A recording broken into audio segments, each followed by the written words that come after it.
হাজারো কর্মব্যস্ততার মাঝে কখনো কখনো শরীর মন দুটোই ক্লান্ত হয়ে যায়। তাই মাঝে মাঝে নিজের অজান্তেই বেরিয়ে পড়ি এদিক সেদিক। তারই ধারাবাহিকতায় আজ ছুটে চলেছি সুন্দর একটি পরিবেশে, যেখানে অনেকগুলো মনোমুগ্ধ করা সৌন্দর্যের দেখা পাবো আমরা।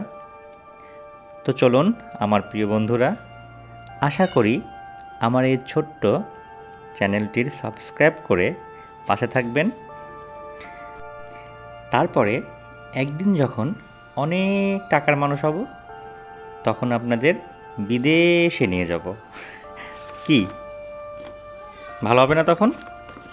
তো চলুন কথা না বাড়িয়ে আমরা কিছু সময়ের জন্য জেনে আসি এই অপর সৌন্দর্যের অতি সংক্ষিপ্ত ইতিহাসগুলো। এটা হচ্ছে রূপপুর পারমাণবিক বিদ্যুৎ কেন্দ্র 2018 সাল থেকে বর্তমান পর্যন্ত নির্মাণাধীন। এটি পাবনা জেলার ঈশ্বরদী উপজেলায় রূপপুরে অবস্থিত। ঠিক তারই পাশ দিয়ে চলে গেছে লালন শাহ সেতু,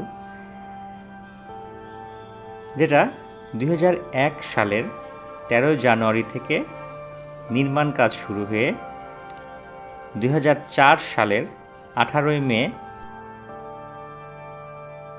উন্মুক্ত করে দেওয়া হয়, যা কুষ্টিয়া, মেহেরপুর, চুয়াডাঙ্গা ও ঝিনাইদহ জেলার যোগাযোগকে অনেক সহজ করেছে। তারপরেই রয়েছে আমাদের বাংলাদেশের বিখ্যাত রেল সেতু পাবনা হার্ডিং ব্রিজ। এটি নির্মাণকাল 1909 সাল থেকে 1915 সাল পর্যন্ত।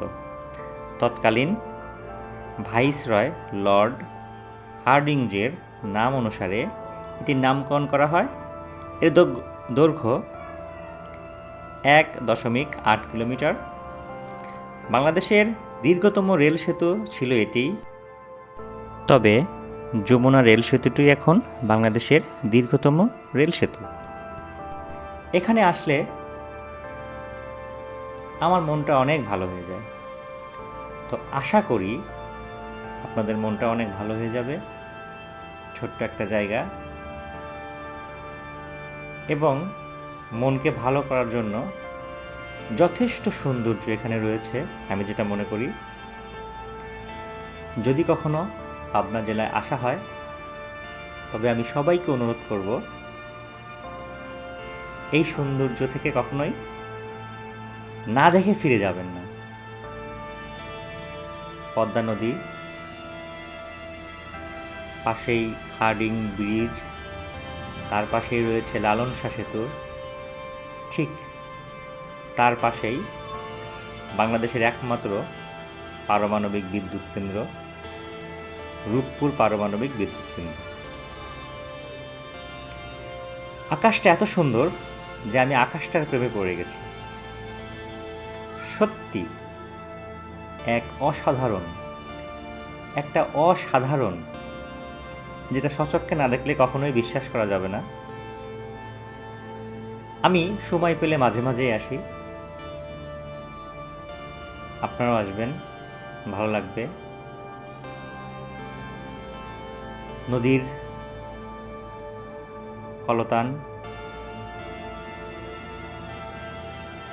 নামে মানুষের ঢল, বিনোদনের জায়গায় যত সময় এখানে থাকবো বা আপনি থাকবেন, আশা করি ভালো লাগবে। আপনি বাংলাদেশের যে কোনো প্রান্ত থেকে এখানে আসতে পারবেন। এখানকার যোগাযোগ ব্যবস্থা খুবই ভালো। এখানকার সবচেয়ে যোগাযোগ ব্যবস্থা, রেল যোগাযোগ ব্যবস্থা সবচেয়ে বেশি ভালো। পাশাপাশি বাস, এগুলোও অনেক ভালো। আপনার পরিবার পরিজন বন্ধুবান্ধব নিয়ে আসতে পারবেন। এখানে থাকার জন্য ঈশ্বরদীতে অনেক ভালো ভালো ব্যবস্থা আছে। আশা করি অনেক ভালো লাগবে। চলুন বন্ধুরা, এবার ফেরার পালা। আমরা ফিরে যাচ্ছি। চলুন আমরা রূপপুর পারমাণবিক বিদ্যুৎ কেন্দ্রের ঠিক সামনে দিয়ে আমরা আবার ফিরে আসছি। আশা করি ভালো লাগবে। দেখতে থাকুন, পাশে থাকুন। ইনশাল্লাহ দেখা হবে খুব শীঘ্রই অন্য কোনো স্থানে বা অন্য কোনো জিনিস নিয়ে। ততক্ষণ সবাই ভালো থাকবেন। ধন্যবাদ।